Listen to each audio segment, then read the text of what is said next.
అశ్రేష్టంబో గ్రంథములు హెచ్చట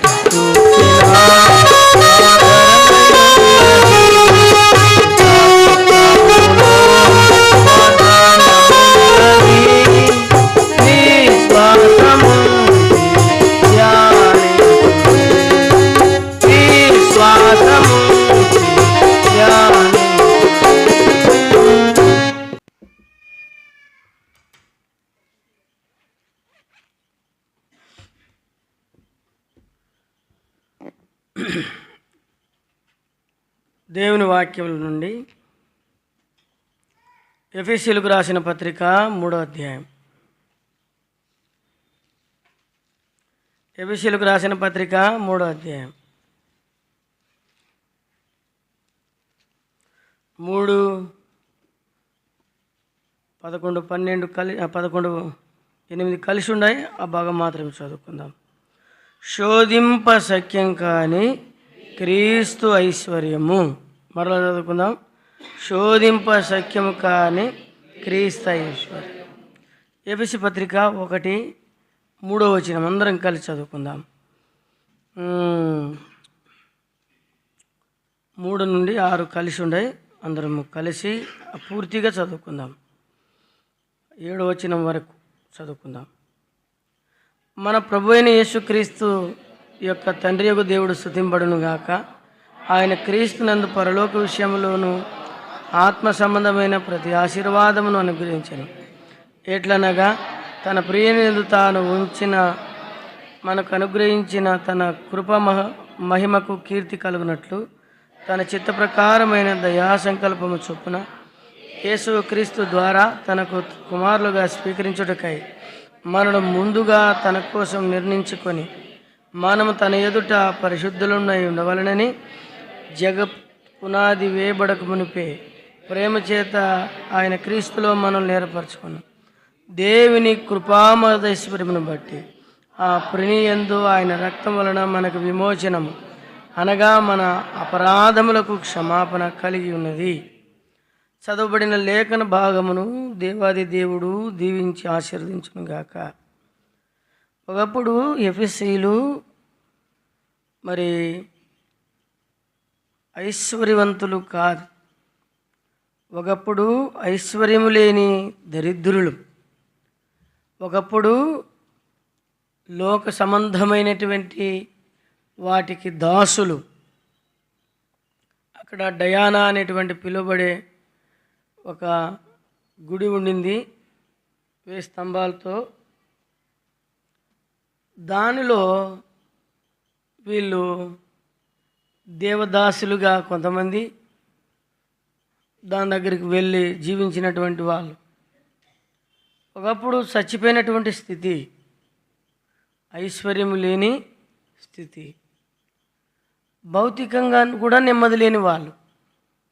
అయితే కాలం వచ్చినప్పుడు ప్రభు వారిని దర్శించినాడు.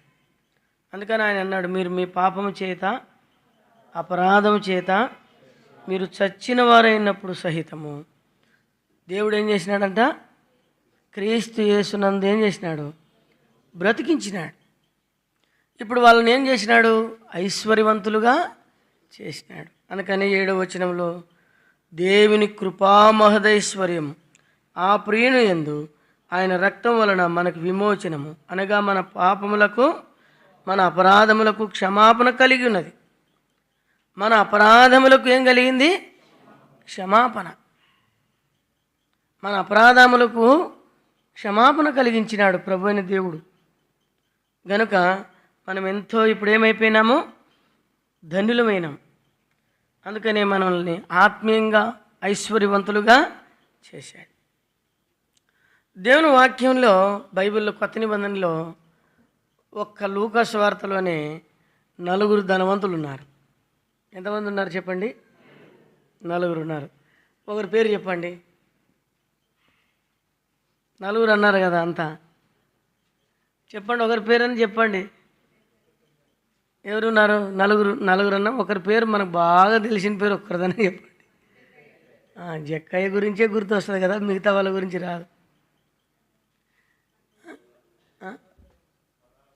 ఉమ్, మొట్టమొదటి ధనవంతుడు లూకా సువార్త 12వ అధ్యాయం.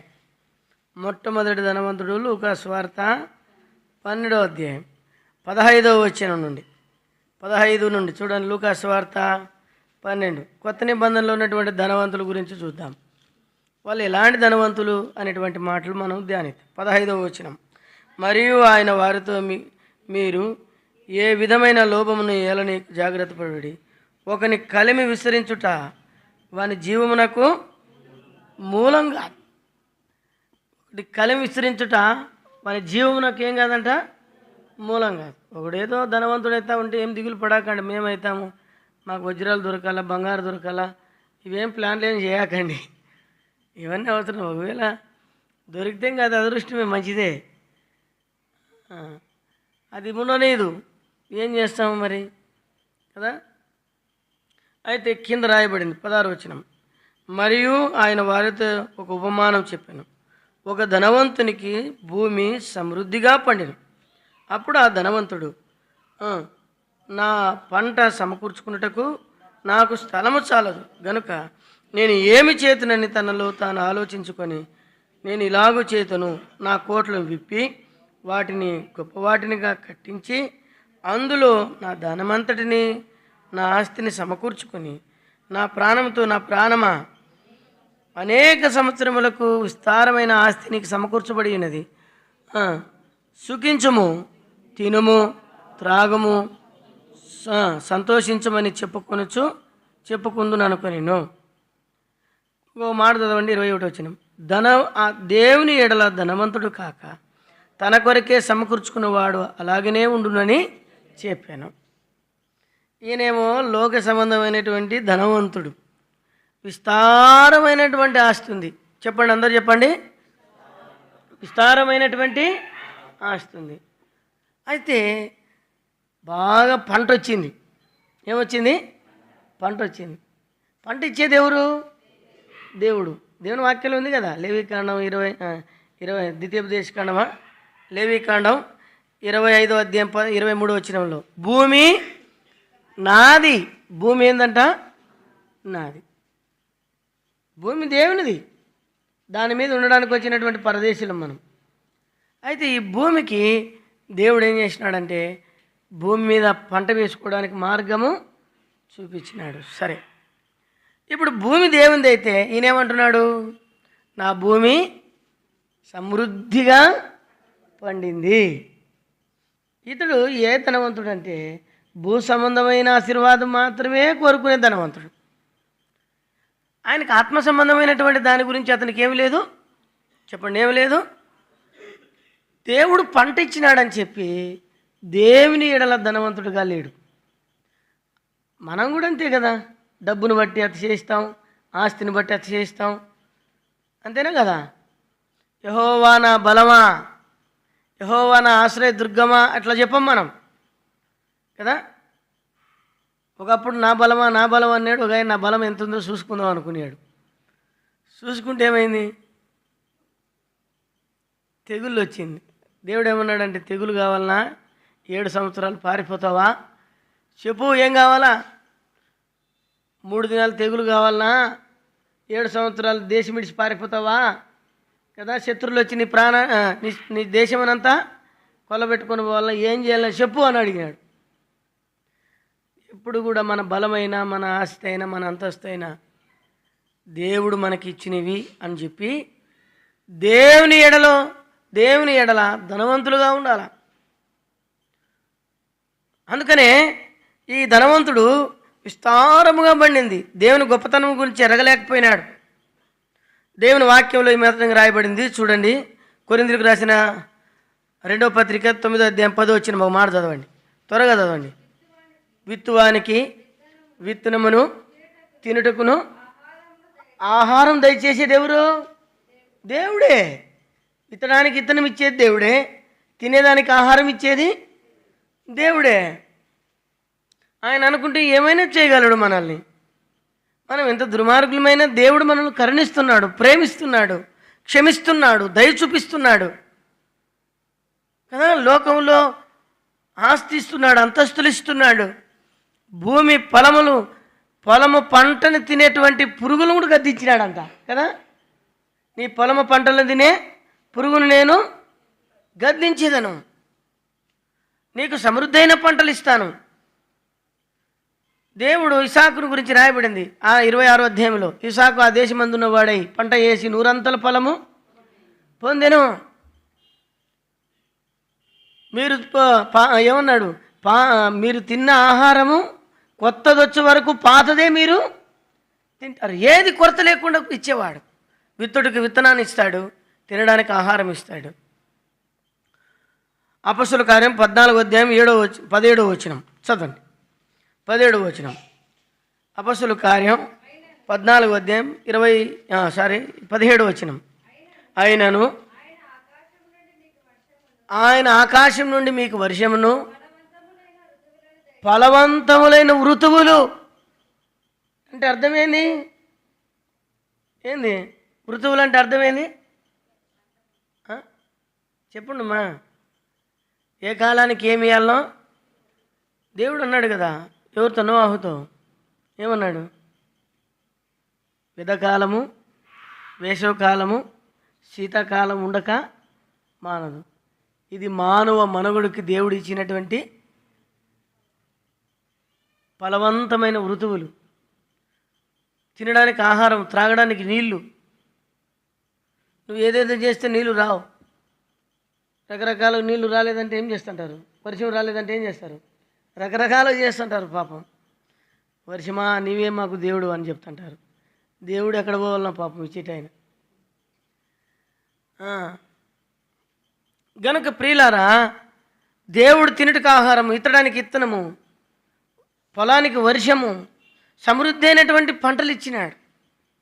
అయితే పంటను బట్టి ఏమైనాడు ఈ యవనుడు? ఎంతో అతిశయించినాడు. తన జీవితంలో దేవుని ఎడల ధనవంతుడుగా లేడు. ఈ భూమి మీద చచ్చిపోయినప్పుడు కండబోడు అంట. చూడు ఆ మాట. కీర్తన 49, 16, 17 చదవండి.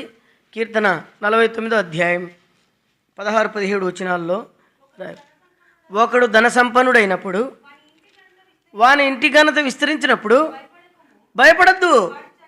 వాడు చనిపోయినప్పుడు ఏమీయూ కొనిపోడు. వాని ఘనత వాని వెంట దిగదు. చూడండి, ఇక్కడ రాయబడినటువంటి మాట అదే. ఒకడు ధన సంపన్నుడైనప్పుడు, వాని ఇంటి ఘనత విస్తరించినప్పుడు భయపడకము. వాడు చనిపోయినప్పుడు ఏమీ కొనిపోడు. చచ్చిపోతే నీ ఆస్తి అంతా ఏమవుతుంది? నీ డబ్బులలో ఎవరు తింటారు? పాపుల సొమ్ము ఏమవుతుంది? పర్లపాలు అవుతుందంట. ఏమవుతుంది? ఎవరో తింటారు. అందుకనే ఇది మనం ఉన్నంత కాలమే మనల్ని సంతోషింపజేస్తుంది, దుఃఖింపజేస్తుంది.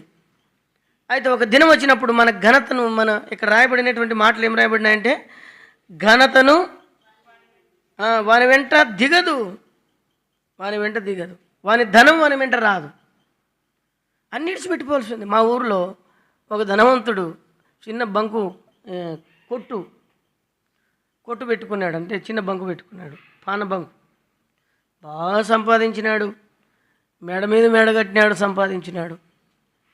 అందరూ ఆయన గౌరవించేవాళ్ళు. ఈయన మా నాయన ఇంత సంపాదించినాడు, అంత సంపాదించినాడని. అయితే వాళ్ళ యొక్క ఆచారం ఏంటంటే, చచ్చిపోయిన అక్కడ ఆ ఇంట్లో పెట్టలేదు ఆయన్ని. చచ్చిపోతే ఒక పాత లుంగి ఉంటే దాన్ని తీసుకొచ్చి బయట పరిచి రోడ్డు మీద ఆయన శవాన్ని తీసుకొచ్చి ఆడ పండుబెట్టినారు. పండుబెట్టి ఒక్కరు కూడా పక్కకు లేరు. అందరూ పక్కన కూర్చోలే, అందరు దూరం ఉండి చూస్తున్నారు. భార్య కూడా ఏం మాటలు చూస్తున్నారంటే, మేము ముట్టుకోకూడదా అంటే, అంతవరకు సంపాదించినోడే కదా, లొట్టలు వేసుకొని తిన్నారు కదా ఆయన సంపాదించిందంతా. అంత ఐశ్వర్యవంతుణ్ణి నువ్వు చచ్చిపోతే నీ ఆస్తిని నిడిచిపెడుతుంది, నీ పిల్లల్ని నిడిచిపెడతారు, నీ ఘనత ఉండదు, ఏముండదు, అన్నీ పోగొట్టుకుంటావు. బతికినంత కాలమే ఘనత, బతికినంత కాలమే నీకు విలువ, కుటుంబంలో జీవించినంత కాలమే నీకు విలువ. నువ్వు చనిపోయినప్పుడు ఏది నీ ఎంట రా. దేవుని ఎడల ధనవంతులుగా జీవించాలా, అది మన ఇంటి వస్తుంది.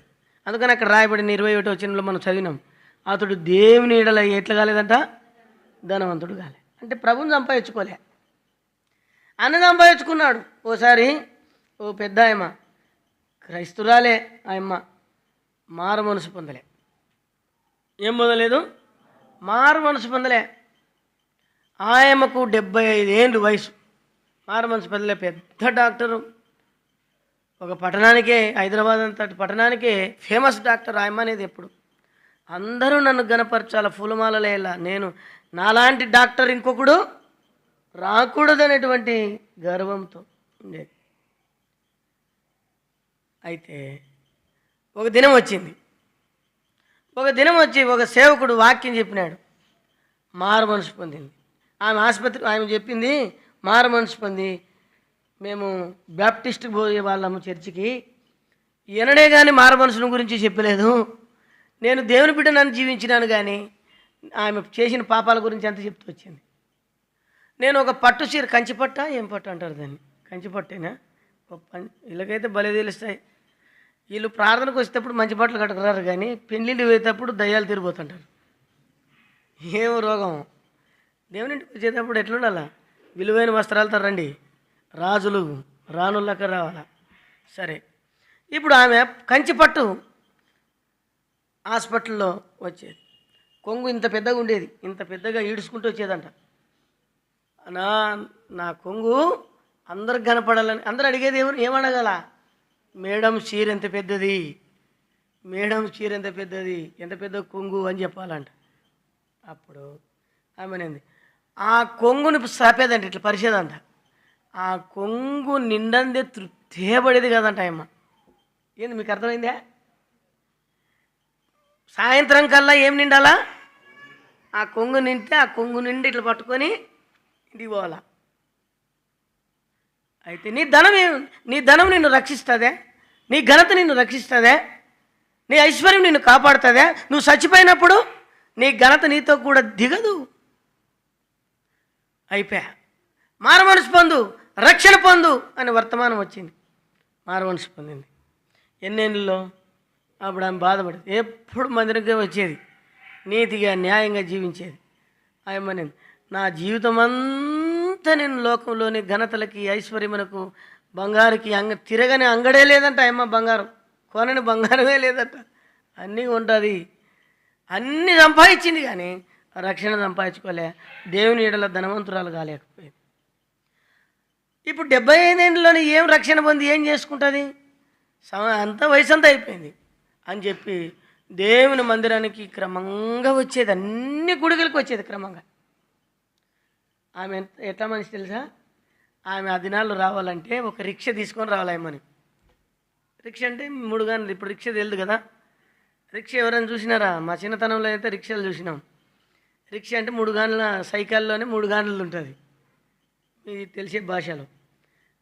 దాని మీద కూర్చోబెట్టాలి. దిగేటప్పుడు ఆయనకు ఒక స్టూల్ వేయాలి, ఆ స్టూల్ మీద నుండి కాలు కింద పెట్టాలంటే ఇంకో స్టూల్ వేయాలి చిన్నది.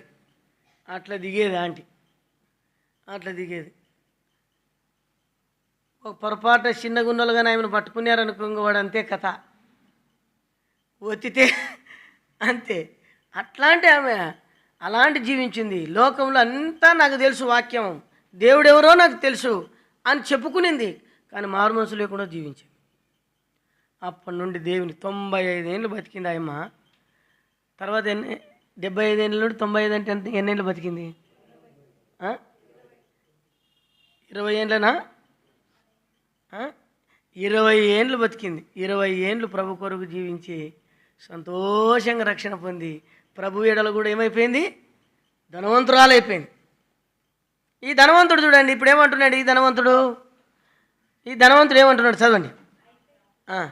చదవండి, ధనవంతుడు ఏమంటున్నాడు, నా ప్రాణమా, తన ప్రాణంతో చెప్పుకుంటున్నాడు, నా ప్రాణమా అనేక సంవత్సరములకు సరిపడు విస్తారమైన ఆస్తి సంపాదించి. ఇచ్చింది ఎవరు? దేవుడే. తినడానికి ఆహారం ఇచ్చేది దేవుడే, ఇత్తడానికి ఇత్తనం ఇచ్చేది దేవుడే, తాగడానికి నీళ్ళు ఇచ్చేది దేవుడే, వర్షం ఇచ్చేది దేవుడే, కడవరి వర్షము కురిపించేవాడు, తొలకరి వర్షము కురిపించేవాడు, అన్నీ ఇచ్చేవాడు దేవుడే. దేవుడే ఇచ్చినాడని చెప్పలేకపోయినాడు. నేను సంపాదించినాను కాబట్టి ఎంజాయ్ చేద్దాం. మా నాయన మేము సంపాదించింది నేనేం చేయాలి, ఎంజాయ్ చేయడానికి ఉండేది. చాలామంది అంటుంటారు 16 ఏళ్ళ వయసు ఇది పడిపళ్ళు వేస్తుంటుంది జీవితం. 16 వయసులో అంటారు నేను ఎంజాయ్ చేయాలి అంకుల్, నేను ఎంజాయ్ చేయాలి అంకుల్. ఏం చేస్తావు ఎంజాయ్ చేసి? 16 వయసులో మమ్మల్ని పెండగా చూడసాలని ఈ పలుకుతాను తండ్రి. లేచినావా లేస్తావా లేదని చెప్పేది తన్నేది. లేచి పో బరిగొడ్ల కసు ఊడ్చిపో అంటే ఏం చేయాలా? నేను ఊడ్చలేనమ్మా జ్వరం వచ్చిందంటే కూడా ఈడిసారు. ఊడిసాలా మళ్ళీ గడ్డివో గడ్డి తీసుకురావాలా. గడ్డి తీసుకొచ్చిన తర్వాత సర్ది కట్టుకో పో పలాని బా. ఏం సౌరాయా మీరు ఎంత అదృష్టవంతులు చూడండి. అందుకని మేము ప్రయోజకులు అయినాం, అందుకనే దీవించబడ్డాం. ఇది చాలా గొప్పగా చెప్పుకోవాలి. ఇట్లాంటివి చెప్పుకుంటే సిగ్గుపడుతుంటారు కొంతమంది. మేము చెప్పుకోకూడదు కానీ చాలా రిచ్ ఫ్యామిలీ బ్రదర్. ఏం చేసుకుంటావు రిచ్ ఫ్యామిలీ? యేసుప్రభు పూర్ గురిసిలో పుట్టిట్టే అవును కదా. కాబట్టి ధనవంతులం మనం. దేవుని ఏడలు ఏం కావాలా? ధనవంతులం కావాలా. ఇప్పుడు ఈయన ఏమన్నాడు? తినుము త్రాగుము సుఖించము అన్నాడు. ప్రభు కోపం వచ్చేసింది. ఒరే ఫూల్ అన్నాడు. ఏమన్నాడు? ఒరే వెర్రివాడా, ఈ రాత్రి నీ ప్రాణం అడుగుతున్నారు. ఎవరు అడిగేది? ఈరోజు నువ్వు చచ్చిపోతావు రా అన్నాడు. చచ్చిపోతావు అంటే ఇంకెట్టుంటుంది కథ చెప్పండి. నీ సంపాదన అంతా ఏమైపోతుంది? ఈ భూలోక సంబంధంగా ఐశ్వర్యమే కాదు నీకు, ప్రభు నిమిత్తం దాన్ని వ్యర్థం చేయాలా. దేవుని వాక్యంలో లూకా సువార్తలోనే ప్రభు చెప్పినాడు చూడండి. అదే 12వ అధ్యాయం 33వ వచనం 34వ వచనం చదవండి. మీకు కలిగిన వాటిని అమ్మి ధర్మం చేయండి. ఆస్తి ఎక్కువ ఉంటే కూడా అది ప్రమాదమే. ఏం చేయాలి మనము? ధర్మం చేయండి, ధర్మబుద్ధి కలిగి ఉండండి. తర్వాత పాతగిల్లిన సంచులు పరలోకమందు అక్షయమైన ధనం సంపాదించుకోండి. ఇక్కడ కాదు, ఇక్కడ ఉండేటివన్నీ ఏమైపోతాయంట? చిమ్మట తింటుంది, తుప్పు పట్టిపోతుంది. ఇక్కడున్న బంగారంలా మనులు కలిసిపోవచ్చేమో కానీ యేసు ప్రభు ఇచ్చేటువంటి బంగారం అక్షయమైనటువంటి నిర్మలమైనటువంటిది, వాడబారినటువంటి బంగారం. అక్కడ దొంగరాడు, ఇక్కడేమో బ్యాంకులో నమ్మి బ్యాంకు ఎవరికైనా చెప్తాను మనల్ని బలం మోసం చేసే వాళ్ళు ఉంటారు. ఈ స్కీమ్ కట్టు నీకు 1కి 2 వస్తాయని చెప్తే గుడ్డిగా నమ్మేది వాడు ఎత్తిపోయేది. అట్లా ఎంతమంది కట్టి ఎంతమంది మోసపోయినాము? చాలామంది మోసపోయినాం. ఒకడు సేవకుడు అని వచ్చి ఉర్రకొండ నుండి వచ్చినాడు. నేను ముస్లింని, నేను యేసుప్రభు నమ్ముకున్నాను అంటే నాకు ఇంకా నాను చాలా సంబరపడిపోతే ఇంకా ఆయన ఎంత సంబరపడిపోయినాడు. వానికి టార్గెట్ ఏంటంటే పేద సేవకులు ఎవడుంటే వానికి అది ఇది ఆశ చూపించి వాని దగ్గర అంతా లాక్కొని వచ్చుకునేదానికంట. ఆ సంగతి నాకు తెలియదు. ఇంక చెప్పి గుత్తిలోనే వస్తున్నాయి. పోతే పోతే మా ప్రభుదాస్ అని ఉన్నాడు డోన్లో. ఆయన చెప్పినాడు ఎట్లా అంటన్నా మందిరానికి కట్టడానికి సాయం చేస్తాడంట. ఆయనకి ఆ దొరలు ఉన్నారు ఈ దొరలు ఉన్నారు అని చెప్పినాడు. ఆయనే బోర్లు వల్లాడు పాపం. పేద సంఘం అని ఈయన నాకు కనిపించినాడు. నాకు తెలియదు, ఆయన తెలియదు, నాకు తెలియదు, పాపం ఇద్దరికి తెలియదు. ఇంక వచ్చిన తర్వాత నేను ఏడున్నాడు అన్న అని చెప్తే పలానా చోటు ఉంటున్నా ఎక్కడ ఎవరిని బోర్లు వేసినాడు మొత్తానికి వచ్చినాడు. వస్తే గుత్తికి బండి వేసుకొని పోయి ఆయన ఎక్కించుకొని వచ్చినాడు. రాత్రి చెప్పినాడు వాక్యం మనకంటే బ్రహ్మాండంగా చెప్పినాడు. మీరు అది నేను ఇట్లా అంటే ₹1,00,000 తగిలే, ఇట్లా అంటే 1,000 తగిలే, అది ఇదని చెప్తుంటే సిస్టర్స్ అంతా కన్నీరు గార్చి ప్రార్థన చేసిరి. లాస్ట్కి పోయేటప్పుడు ఒక విశ్వాస ఇంట్లో పెట్టి చపాతి చేపించి గుడ్డు చేపించినాను. రైట్ పోయేటప్పుడు ఆయన మామూలు విశ్వాస సేవకుడైతే కాదు కానీ సేవ చేస్తున్నానని చెప్తున్నాడు. వేరే డినామినేషన్. ఎవరైతేనే యేసుప్రభు నామం కలిగి ఉన్నాడని కానీ చెప్పి 500 గిఫ్ట్ ఇచ్చేసినాను ఆయన. వాడిని చిన్నగా దారి తెచ్చుకున్నాడు. రాత్రి నువ్వేం పని చేస్తున్నావు బాబు అంటే నేను ఏం పని చేయలేదు సార్, ఇంత చదువుకున్నాను అనుకున్నానంటే జగన్ వాళ్ళకి ఫోన్ చేస్తాను ఇప్పుడే కంపెనీలోకి అని చెప్తే ఎవడికో చేసినాడు మాట్లాడించినాడు. నువ్వు రేపు ఇవ్వాలి కాలా సర్టిఫికెట్లు తీసుకొని వాడ జాయిన్ కావాలా? మరి ఎట్లా సార్ అంటే 15,000 కొట్టి ఇప్పుడు ఆయనకి ఏం చేయాలా? 15,000 15,000 కొట్టు అని చెప్పినాడు. 15,000 కొట్టాడు. 15,000 కొట్టి ఉదయం పోవాలి కదా, ఉదయం పోవాలి కదా. 15,000 కొట్టి అట్లా 2-3 ఇండ్లను బాగా దర్శించినాడు. ఎవరెవరు ఉద్యోగాలు లేవంగా చెప్పు మన వాళ్ళు ఉంటాయని చెప్పినాడు. మొత్తానికి మొత్తం 45,000 వేసుకున్నాడు. ఇంకా వేసుకున్నాడు. ఉదయం నేను పోయిన తర్వాత, బ్రదర్ నేను ముంబై పోతున్నాను ఇప్పుడు, ఆ బ్రదర్కి నేను జాబ్ కూడా పుడికినాను, ఆయన ఇక్కడ వెళ్ళిపోతాడు, నీకు బొంబాయి పోయి ముంబైలోనే బొంబాయిలో సెంటర్ ఆడ ఇంట్లో ఉండే బొంబాయి నాకు తెలియదు ఏం లేదు. 7 సంవత్సరాలు అక్కడ కాపురం చేసినాను, ఏమి ఉండొచ్చు ఏమో అనుకున్నాను. ఒక ధనవంతుడు, మీకు మందిరానికి ఆటో లేదు కాబట్టి ఆటో, గార్డెన్లో మందిరం స్థలం తీసుకోవడానికి ఒక 5 లక్షలు, మందిరం కట్టడానికి ఒక 10 లక్షలు ఇప్పిస్తాను, నీ ఆధార్ కార్డు రెడీ పెట్టుకో అన్నాడు. అంటే ఏమో చెప్పలేము, వాక్యం చెప్పినాడు కదా, నమ్మాలా లేదా? అది కథ.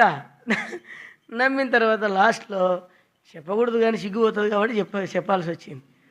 ఇంకా అప్పుడు ఆయన ఏం చేసినాడంటే, సార్ నేను ఇప్పుడు బ్రదర్ నేను వెళ్ళేటప్పుడు మళ్ళీ ఛార్జీకి కావాలి కదా, నేను రిజర్వేషన్ చేసుకోవాలా అంటే ఎంత అవుతుంది అన్న, ఒక 500 ఇద్దురా అన్నాను.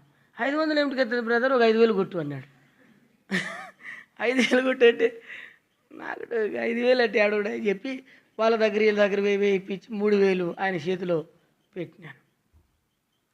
ఇంకా పెట్టిన తర్వాత ఇంక రోజు ఫోన్ చేస్తుంటే, బ్రదర్ డేట్ పెట్టుకున్నాను 18వ తారీఖు పోతాను, అది ఇది అని చెప్పుకుంటున్నాడు అనమాట. వీళ్ళు తిప్పలు వీళ్ళు పడుతున్నారు, రోజు పోతున్నారు, వెనక్కి వస్తున్నారు, పోతున్నారు. అంత అయిపోయిన తర్వాత ఈ వెనక జాషివన్ అని ఒక ఆయన ఉన్నాడు, మా బ్రాంచే, ఆయన బోర్లు వేసినాడు. నేనేమో హైదరాబాద్లో ఉన్నాడు అనుకున్నాను ఆయన్ని, లేదు హుస్నాపురానికి పోయినాడు, అక్కడ పక్కన హుస్నాపురం ఉంది. ఈయన నికోదేమన్న కాడికి పోయినాడంట, అన్నీ చేస్తాడంట అని చెప్పి నాకు చెప్పి ప్రదర్శన ఆయన కూడా చెప్పినాడు పేదోడని. ఆయన కరుచుకున్నాడు. ఆయన అల్లుడిని గుంటూరులో చేస్తుంటే, నువ్వు గుంటూరులో బాడిగింట్లో ఉన్నావా, అవసరమే లేదు, నీ బిడ్డకు నేను, నీ భార్యకి నేను 30,000 జాబ్ ఇప్పిస్తాను నేను, అది ఇదని చెప్తే వాళ్ళు తబ్బిపోయి ఆ ఇంటి ఓనర్తో కొట్లాడి అది కాల్ చేసి ఆ జాబులు ఇడిచిపెట్టి వాళ్ళు వచ్చినారు. వాళ్ళ దగ్గర 20,000 లాక్కున్నాడు. లాక్కున్న తర్వాత నాకు ఫోన్ చేసి హైదరాబాద్కి రమ్మన్నాడు, మనము ఇంకా ఆధార్ కార్డులు తీసుకునే వల్ల మన ఇబ్రోళ్ళు ఏమి రూపాయి కూడా ఇయ్యారు, మనం పోదాం పనికోదేమో అన్నాడు. ఆయన 150 ఎంతో 200 ఎంతో తెచ్చుకున్నాడు ఛార్జీకి. ఇంకా రైలు ఎక్కినామని చెప్పాలి కదా ఆయనకి. రైలు ఎక్కినాము, ఫోన్ కొడుతున్నాము, ఎక్కినారంటే ఎక్కినామను, సరే. హైదరాబాద్ పోయి 3 గంటలప్పుడు దిగినాము. ఇంకా అక్కడ నుండి ట్రైన్లో వచ్చినామని చెప్పుకుంటేనే సుమారు ఒక 500 సార్లు చేసింటాం ఫోన్ వెళ్ళి ఇప్పుడు చేయడు. ఏంటికి ఫోన్ లిఫ్ట్, మా గొర్రెలు ఎక్కడ ఉన్నాము, ఏంటికి ఫోన్ లిఫ్ట్ చేయడానికి ఏరే వాళ్ళు ఫోన్ ఇప్పించుకొని చేసింది. నేను బిజీగా ఉన్నాను, మళ్ళీ మాట్లాడుతాను ఉండడానికి కట్ చేసినాడు. ఇంకా చూడు కథ. అప్పుడు అర్థమైంది నాకు, ఈడు దొంగ, ఈడెవరు దొంగ వీడు అని చెప్పేసి, అన్నా నువ్వు చల్లగా డోనుగో. నేను ఇంక దగ్గరకు వచ్చినాను, హైదరాబాద్లో వరంగల్లో పరిచయం చేసినాను. మన వాళ్ళు చాలాసార్లు అడుగుతున్నారు, అటు పోయి విజిటింగ్ అని పోయి వాళ్ళని చూసేసి వస్తాను నువ్వు అంటే, ఆయన మళ్ళా నేనెట్ట పోవాలో ఛార్జీకి లేవాలి. ఇంకా నాకు అట్లా కనికరం అట్టి పొంగదు నాకు. ఇంకా నాకు లేకుంటే మనే వాళ్ళకి ఇవ్వాలని ఉబ్బాటం ఎక్కువ అనమాట. ఇంకా ఆయనకు 500 ఇచ్చినాడు. 500 ఇస్తే ఇంకా ఆయన పండుగ చేసుకొని ఇంటికి వచ్చినాడు. ఇంక భార్య పిల్లలు ఒకరికొకరు ఖర్చుకొని బ్యాని చేసినారు. నేను ఎవరు చెప్పలే, ఇదే ఫస్ట్ టైం మీకు చెప్తున్నా, మా సంగతులు కూడా చెప్పలే. వాళ్ళందరూ కూడా బ్రదర్ అంతా పిల్లలు వచ్చి, అంకుల్ మీకు దండం ఎత్తి చెప్తాను, చేతులు ఎత్తి నువ్వు ఊకుండేటోడు కదా, ఖచ్చితంగా చెప్తావు, ఎక్కడ చెప్పొద్దు ఆగులు. అట్లా మోసపోతాం లోకంలో. అందుకనే మనం నమ్మాల్సింది ప్రభువైన యేసుక్రీస్తునే. ఆయన మన రక్షకుడు, ఆయన మన దేవుడు. కాబట్టి ఈ లోకంలో అక్షయమైనటువంటిది కావాలా. అక్కడ పాతగిల్లే సంచులు లేవు, అక్కడ అక్షయమైనటువంటిది. చదవండి 34వ వచనం లూకాసు వార్తలో ప్రభువైన దేవుడు, నీ ధనం ఎక్కడుండునో అక్కడే మీ హృదయముడును. అందుకనే మనము యేసుక్రీస్తు ప్రభువారు చెప్పినట్టుగా ప్రభువైన దేవుడు అన్నాడు, ఏమన్నాడంటే, ఈ లోకపు సిరిని, ఈ లోకపు ధనమును నీవు అసహించుకునే అసహించుకోకుంటే నువ్వు నా శిష్యుడువు కానేరమన్నాడు. అందుకని ఈయన ప్రభువును బట్టి సంతోషించకుండా భూ సంబంధమైన ఐశ్వర్యం బట్టి సంతోషించినాడు. ఆయన చనిపోయినాడు. ఏం కండువా, ఏం కొంచెంపోలే, అన్నీ పోగొట్టుకున్నాడు. చూడండి, దేవుడు ఇప్పుడు మనల్ని ధనవంతులు, ఇప్పుడు రెండో ధనవంతుడు చూద్దాం, చాలా సమయం సరిపోదు కాబట్టి. రెండో ధనవంతుడు, ఇక రెండో ధనవంతుడు ఏడున్నాడు? లూకాసు వార్త 16వ అధ్యాయం రెండో ధనవంతుడు చూడండి. ఈ ధనవంతుడు విశ్వాస సంబంధమైన ధనవంతుడు. చదవండి 16వ అధ్యాయము లూకాసు వార్త 16వ అధ్యాయం 19 వచ్చిన చదవండి. ధనవంతుడు ఒకడు ఉండేను. ఈ ధనవంతుడు ఎవరంటే మొదటి ధనవంతుడు భూ సంబంధమైన ధనవంతుడు, ఐశ్వర్యం గల ధనవంతుడు. రెండో ధనవంతుడు ఎవరంటే సుఖపడిన ధనవంతుడు. ఏ ధనవంతుడు? ఈ ధనవంతుడు అక్కడ రాయబడింది కదా, ఒక ధనవంతుడు ఉండేను, ఊదారంగు వస్త్రములు సన్నపునార వస్త్రములు ధరించుకొని ప్రతిదినము బహుగా సుఖపడుతూ వచ్చినాడంట. ఏం పడుతూ వచ్చినాడు? సుఖపడుతూ వచ్చినాడు. ఏం సుఖమైనది? ఈయన విశ్వాసే. ఈయనెవరు? విశ్వాసే. కానీ ఈ విశ్వాసకి ఒక దుర్గుణం ఉంది. దేవుడు ఆస్తి ఇస్తాడు, ఆస్తితో పాటు పరీక్ష కూడా పెడతాడంట. ఇహమందు ధనం గలవారు లేని వారికి ఏం చేయాలంట? లేని వారికి తమ ధనములో కొంత ఇవ్వాలా. అదే దేవుని ఉద్దేశం. లేనివానికి ఇవ్వాలా. ఒక అంగి ఉన్నాడు, ఒకటి 2 అంగీలు ఉన్నాడు, లేనివానికి ఒకటి ఇవ్వాలా. లేనివాడు భూమి మీద ఎవరు కనపడకూడదని దేవుని ఉద్దేశం. సరే, ఈ ధనవంతుడు ఏం చేసినాడంటే అనుదినం సుఖపడుతున్నాడు. పక్కన ఒక ఆయన ఉన్నాడు, పేద ఆయన. ఆయన పేరేమో లాజరు. ఆయన ధనవంతుడు కాదు. ఆయన ఏం ధనవంతుడు అంటే ఆత్మీయంగా ధనవంతుడు, పరలోక సంబంధంగా ధనవంతుడు, లోకంలో పేదవాడే కదా. కొరింథీలు కూడా మీరు పూర్వము దరిద్రులైతిరి, ఇప్పుడైతే మీరు క్రీస్తునందు ఐశ్వర్యవంతులైతిరి. ఐశ్వర్యవంతులు ఒకప్పుడు దరిద్రులే. ఈయన అయితే తినడానికి ఆహారం లేకపోయినా ప్రభువులో నిలబడినటువంటి ఐశ్వర్యవంతుడు లాజరు. ఇప్పుడు ఈయనేమో సుఖపడిన ధనవంతుడు. వీళ్ళని 5 మంది 6 మంది మొత్తం. నాకు 5 మంది సహోదరులు ఉన్నారు.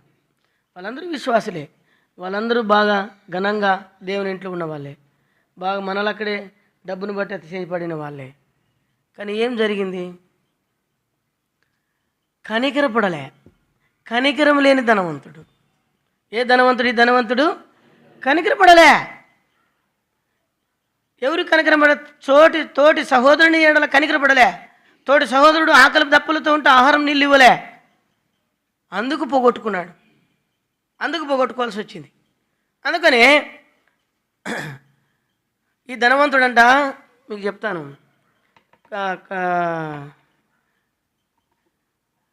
బల్ల మీద నుండి పడే రొట్టె ముక్కలు అనంటే ధనవంతుడు, ఆ దినాల ధనవంతులు ఎట్లుండేవాళ్ళంటే పేదలకు ఏదైనా ధర్మం చేయాలంటే వాళ్ళు తిని, మనం తిన్న తర్వాత చేతులు ఏమిటితో తుడుచుకుంటాం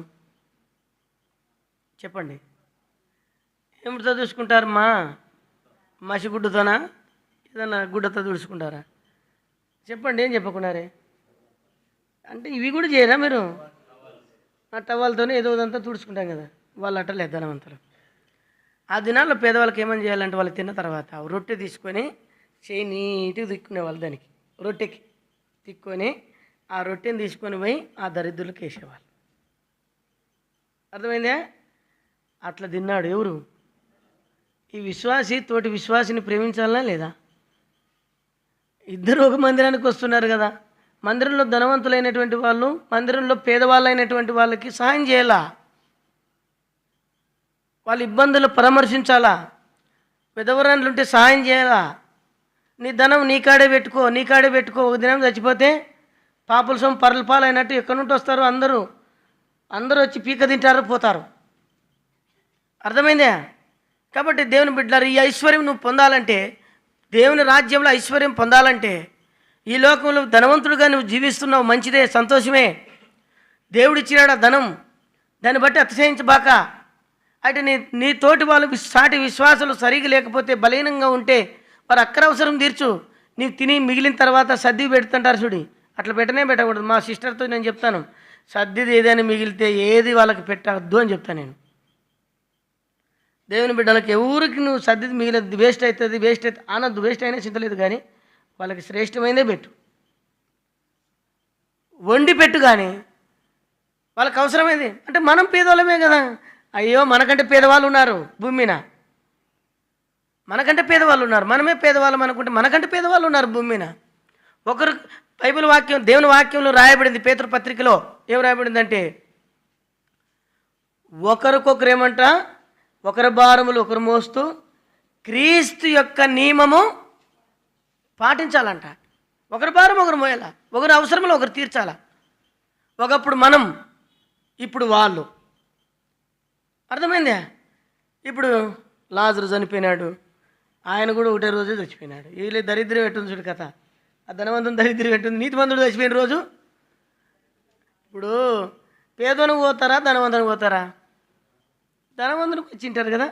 ఎన్ని మంది వచ్చినారు, ఎన్ని హార్మోన్లు పెట్టి వేసినారు పాటలు, ఎంత తపల కొట్టినారో, ఎన్ని జై చెప్పినారు, ఆయనకి ఎంత పెద్ద పెట్టి తెచ్చినారో.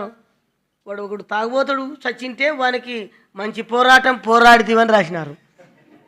ఇంకా చెప్పాడు. వాడు చచ్చినోడేమో తాడుబోతుడు చచ్చిపోతే వీళ్ళంతా క్రమంగా చర్చికి వస్తారు కదా. అందుకు మంచి పోరాడితీవి, నీ పరుగు. దయచేసి సమాధుల పెట్ల మీద అట్లాంటివి రాయకండి. మీకు దండం పెట్టి చెప్తా. మనకు అయోగ్యత లేదు, ఆ వాక్యానికి తగిన జీవితం మన దగ్గర లేదు. నేనైతే అదే చెప్పగలను. ఒకవేళ నేను చనిపోతే ఆ వాక్యాలు రాసేదానికంటే నా మీద ఒక బైబిల్ పెట్టండి చాలు. అందరికి కనపడేటట్లు వద్దు. లోకానికి ఆ వాక్యానికి తగిన జీవితం మనలో ఉందని మనం ఎట్ట చెప్పగలం కదా. ఒక ఆయన మత్తయ్య చనిపోయినాడు, మత్తయ్య ఫుల్లు దాకా చచ్చిపోయినాడు. ఆ సమాధి మీద రాసినారు, నిత్య జీవం నీ కొరకు కాసుకొని ఉంది. ఏడవాడు ఉండేది, నిత్య జీవం పోయినాడా?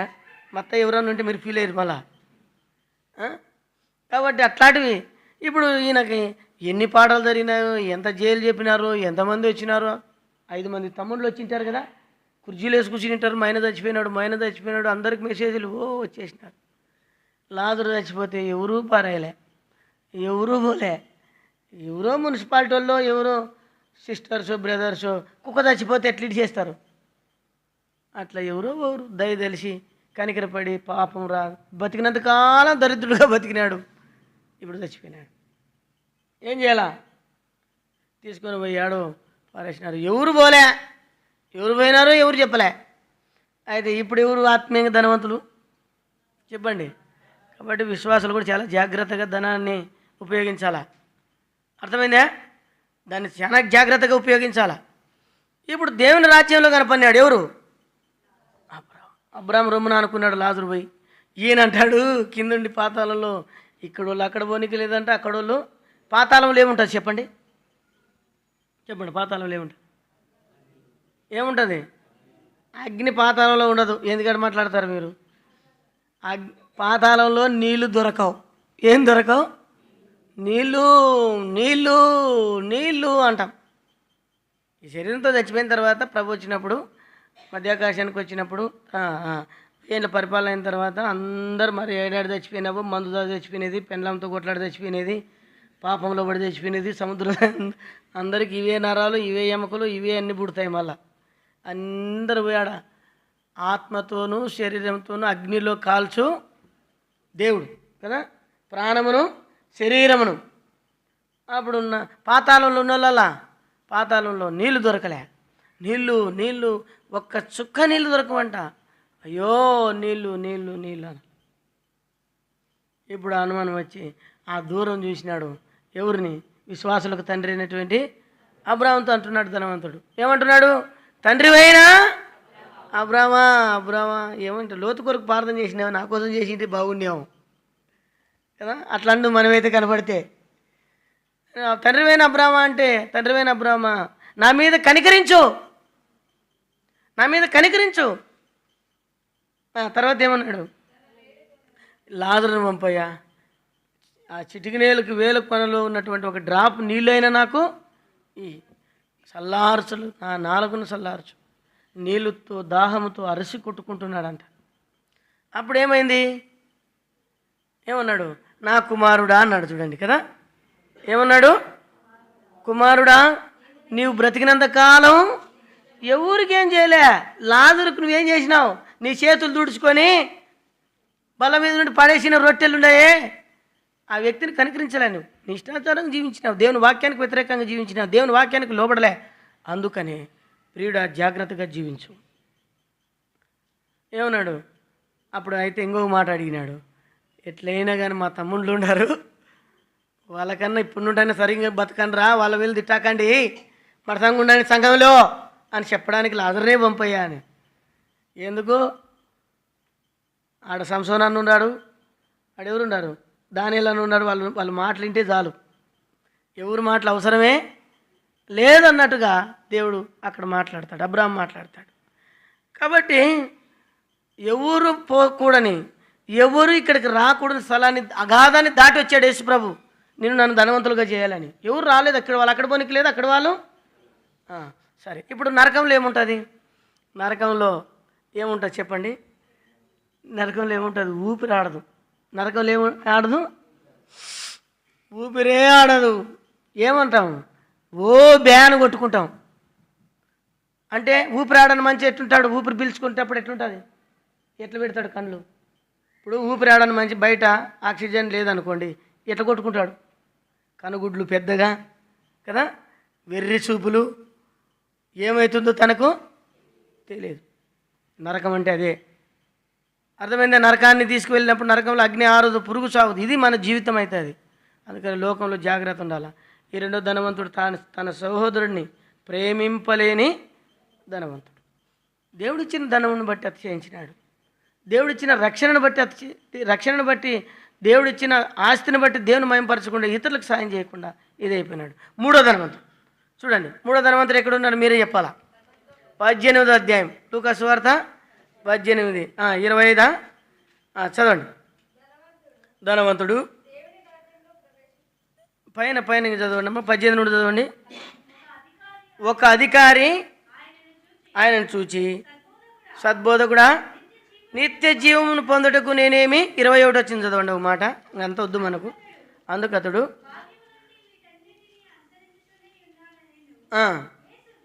యేసు విని, ఇంకా నీకు ఒకటి కొదువుగా ఉన్నది. ఏముందంట? కొదువుగా ఉంది. తర్వాత నీకు కలిగినవన్నీ అమ్మి బీదలకిమ్ము, పరలోకమందు నీకేం కలుగును? దానం కలుగును.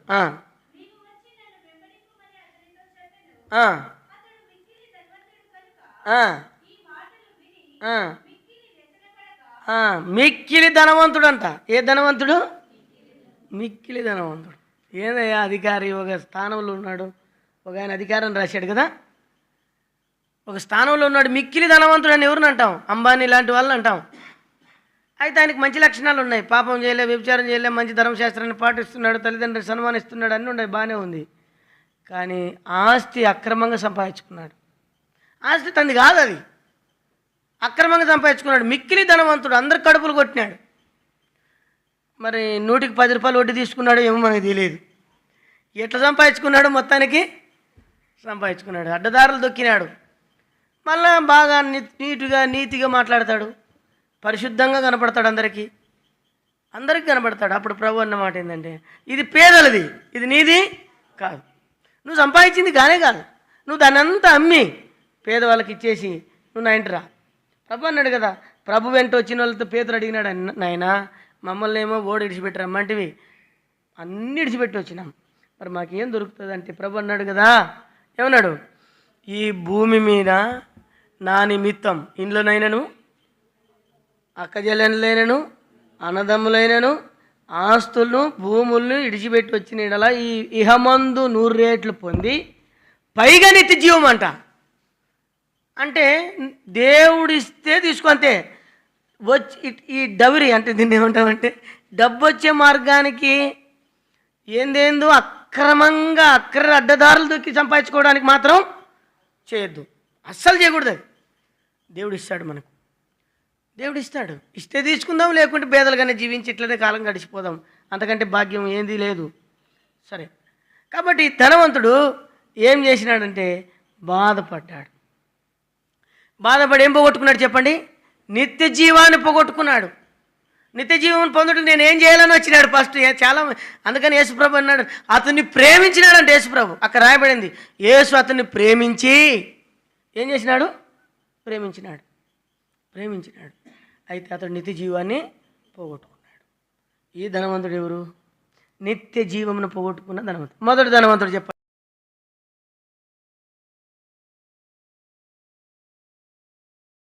తన సహోదరుని ఎడల కనికర పడని ధనవంతుడు. ఇతడు బిలివర్ కదా, మూడవ ధనవంతుడు నిత్య జీవమును పోగొట్టుకున్న ధనవంతుడు. ఇప్పుడు నాలుగో ధనవంతుడు 19వ అధ్యాయం. త్వరగా చదవండి. ఇంకా మేము ముగిస్తాను, సమయం చాలా ఎక్కువైపోయింది. ఎన్ని గంటలకు ముగించేది? 1 గంటకే కదా, బల్లతో సహా 1 గంటకా? సరే, అయితే ఇంకో 2 నిమిషాలు ఉంది. సరే చెప్పుదాం, చదవండి, మొదటి నుండి చదవండి. ఆయన ఎరుకో పట్టణం సమీపించినప్పుడు దాని గుండా పోచుండేనంట. సుంకప గుత్తదారుడైన ధనవంతుడైన జక్కయ్య అన్న పేరు గల ఒకడు నేను. ఎంతమంది ఇప్పుడు ధనవంతులు? బయట ఉన్న వాళ్ళు నిద్రపోకండి, చూడండి. ఏమ్మా ధనవంతులు? ఎన్నో ధనవంతుడినా? జక్కయ్య. ఈ ధనవంతునికి ఏమైనా పేరు పెడదామంటే మారు మనసు పొందిన ధనవంతుడు. చూసినారా? ఏ ధనవంతుడినా? ఈయనకు ఒక ఆలోచన వచ్చింది. ఈయన పొట్టోడే కానీ గట్టోడు, పొట్టోడే కానీ సుంకపు గుత్తుదారుడు. అన్నీ ఉన్నాయి కానీ రక్షణ లేదు కదా, అన్నీ ఉన్నాయి కానీ రక్షణ లేదు. గవర్నమెంట్ వాళ్ళు ఏమైనా పొరపాటున ఇంటి పన్ను కట్టమని చెప్తే వాళ్ళ 10 రూపాయలు ఎంత ఏమంటారు చెప్పండి అని అంటే, సరే 1 రూపీ కట్టించుకోండి అని చెప్తే దాని పక్కన ఒక 0 పెట్టేటోడు అనమాట. ఏమవుతుంది అప్పుడు? 10 రూపాయలు. లేదు 10 రూపాయలు కట్టించుకోండి అంటే మళ్ళీ ఇంకో 0 ఎక్కించేటోడు. ఇప్పుడు ఎంత వస్తుంది పర్సంటేజీ? 90% ఆయన తీసుకొని 1% 10% వాళ్ళకి ఇచ్చేటువంటి వాడు. అందుకని అందరూ ఏమన్నారంటే వాడు దుర్మార్గుడు, వాడు పాపాత్ముడు, వాడు అట్టటోడు ఇట్టటోడు అని. ఎవరు కూడా ఆయన్ని ప్రేమతో జక్కయ్య అని పిలిచిన వాళ్ళే లేరు. పాపి అయిన మనుషుడు అని పెట్టినారంట. సుంకపు గుత్తదారుడు అందరూ పాపి, వీడు పాపి, వీడు సావా అట్టే కదా అనేది. పాపి అయిన మనుషుడు ఎప్పుడు చస్తాడో కదా. మనం ఇట్టనే అంటుంటాం, లోకంలో జరిగిన భార్యలు తిడుతుంటారు. ఏమన్నవాడు భర్తేనా ఇంతకి? ఒక ఆయన తాగి వచ్చి మా దగ్గర ఒక ఆయన ఎప్పుడు ప్రార్థన చేయించుకుంటుంది. నోరు పెద్దదనమాట, అమ్మది చిన్నది కాదు. నోరు చిన్నగా ఉంటే వాడు మారుమర్చిపోతాడు. ఆయన పొద్దుముగులు తాగేదే అండి. పొద్దుముగులు ఏదో మాట పెట్టుకుంటే ఒకరోజు అన్నం తిన్నాడు. అన్నం తిని నాడు ప్లేట్ ఏందంటే ఆ ప్లేట్తో కొట్టినాడంట. ఆయమ్మ ఎడ చెప్తుంది నాకు వచ్చి, కూర అన్నం అంతా వేసుకున్నాడన్నా, ఉత్తమ ప్లేట్లే కూర వేసుకున్నాడన్నా, కారం వల్ల ఉంచుకున్నాడన్నా, కూరలేది ఆ కూరనే కంట్లోకి చల్లినాడన్నా. నాకు ఈ దుర్మార్గుడు, ఈ పాపాత్ముడు ఎప్పుడు తెస్తాడన్నాడు.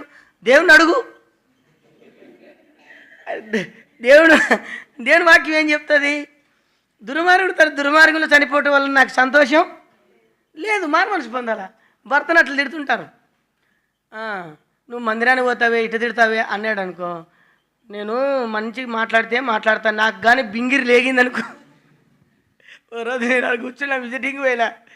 ఆయన నుండి కాదన్నా నువ్వు ఏం నేర్పిస్తున్నావు మందిరం నుండి, భర్తలు తిట్టమని నేర్పిస్తున్నావా అని అన్నాడు ఆయన. నేను ఏంటి చెప్తానన్నా, అటేంటి చెప్తానండి, నువ్వు చూడు కరెక్టు, ఇది చూడు కరెక్ట్ అని ఆయన నన్ను అంటున్నాడు. అంటే ఆయన గురించి చెప్తున్నాడు. ఈయన చెప్తుంటే ఇంకా ఆయనకి కోపం వచ్చింది. నేను మంచిదాన్ని చూడు, నాకు కానీ బింగిరి లేగిందంటే మళ్ళా నా ఎదురుగే బింగిరి లేగిందంటే వాడిని కొడుతుందే లేదా చెప్పండి. నా సేవకుని ఎదురుగే బింగిరి లేగి మంచిదానికి మంచిదంట, చెడ్డదానికి నాకు కానీ బింగిరి అనేది ఏదో నాకు తెలియదు. బింగిరి కానీ లేగిందనుకో చూడు, మంచిదానికి మంచిదాన్ని నేను మళ్ళా గొడ్డెలు ఉందాడా, గొడ్డెలతో నరుకుతా నేను అంటుంది. మళ్ళీ అన్నీ తీసేసింది. నువ్వు ఎందుకు మందిరానికి పోతావు అని కొడుకు వచ్చి, మందిరానికి ఎందుకు పోతావు, మందిరం మానుకోను అంటే, నా దేవుని కోసం బతున్నాను రా నేను, నీళ్ళక్కడ లఫ్ట్ కానీ అక్కడ బతున్నాను.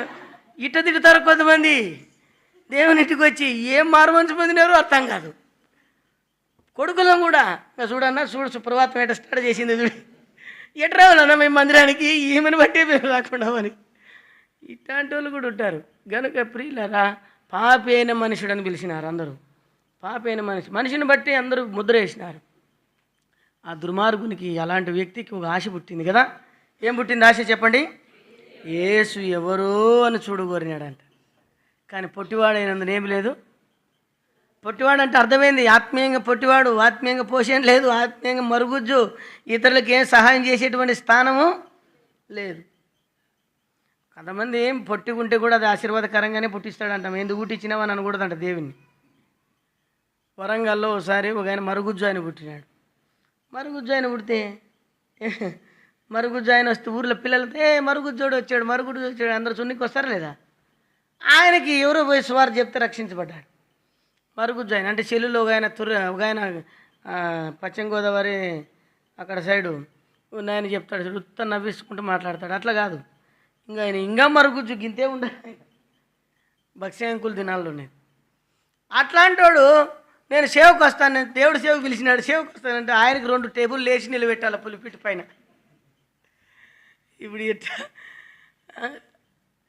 అయితే ఆయన రక్షించబడిన తర్వాత ఎప్పుడు బాధపడేవాడు అంటే నేను ఎందుకు ఇట్లా పుట్టినాను, ఇట్లా పుట్టినాను, ఇట్లా పుట్టినాను, ఇట్లా పుట్టినానని ఎప్పుడు దుఃఖపడేవాడు.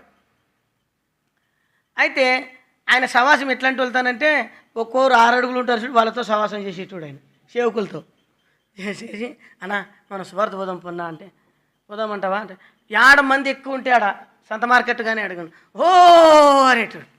అంటే అందరు తిరిగి ఒరే మరుగుజ్జోడు వచ్చినాడు, మరుగుజ్జోడు వచ్చినాడు అని అందరూ వస్తే ఇప్పుడు ఆ పొడుగోని చెప్పేటోడు నన్ను ఎత్తుకో పైకి, ఎత్తుకో అంటే ఆ పైకి ఎత్తుకునే ఆ మరుగుజ్జుని పైకి ఎత్తుకుంటే దేవుడు లోకముని ఎంతో అట్ట సువారు చెప్పి రక్షణలోకి నడిపించినాడు. ఇప్పుడు భక్సింగ్ గారు ఏం చేసినారంటే ఆ మరుగుజ్జోనికి ఇంకో మరుగుజ్జుని చూసినాడు దూరం, ఓ రకమైనటువంటి ఆయన చూసి పెళ్ళి చేసినాడు. అది పేపర్కి వేసిండ్రి, మన పేరు అడిగినా కూడా వేయరు కదా, ఎంత ఘనత అది. పేపర్కి వేసినారు మరుగుజ్జోడు అని, మరుగుజ్జోనికి పెళ్లి చేసినారు, మరుగుజ్జోనికి పెళ్లి చేసినారని పేపర్లకు వేసిండ్రి. కొంతమంది మనం అట్లా పుట్టడం దేవునికి మహిమకరం. ఈయన పోషణ లేనివాడు, ఆత్మీయంగా ఎదుగుదల లేనివాడు ఇప్పుడు ప్రభు దగ్గరికి వచ్చినాడు. ప్రభు ఆయన దర్శించినాడు. ప్రభు దర్శిస్తే ఏమన్నాడు తెలుసా? ఏమన్నాడు? ప్రభా నా దగ్గర ఎవరి దగ్గర అయినా కానీ పొరపాటున అన్యాయముగా ఎవరి దగ్గర తీసుకుంటే ఈ దినం నుండి ఒక్కదానికి 4 గంటలు చెల్లిస్తా. ప్రభా ఇంత నా కష్టం, ఇదంతా దోచుకున్నది వీళ్ళ దగ్గరే దోచుకున్నాను, వీళ్ళకే ఇస్తున్నా అని చెప్పి వాళ్ళకి ఇచ్చేసినాడు అంతా. అది మార మనుషు. ఇప్పుడు ఈ ధనవంతుడు ఏమైనాడు? 3 ధనవంతులు వేరి, ఈ ధనవంతుడు ఎక్కడ సంపాదించుకున్నాడు ఇప్పుడు చెప్పండి? భూ సంబంధమైన ఐశ్వర్యం, రెండవది ఆత్మ సంబంధమైన ఐశ్వర్యం, పరలోక సంబంధమైన ఐశ్వర్యం. ఇప్పుడు మీరు ఏ ధనవంతులు అక్కడ ఉండాలని తీర్మానం చేసుకుంటారో మీరు చేసుకోండి. రండి మన మూలాంశం రండి. ఎఫెసీ పత్రిక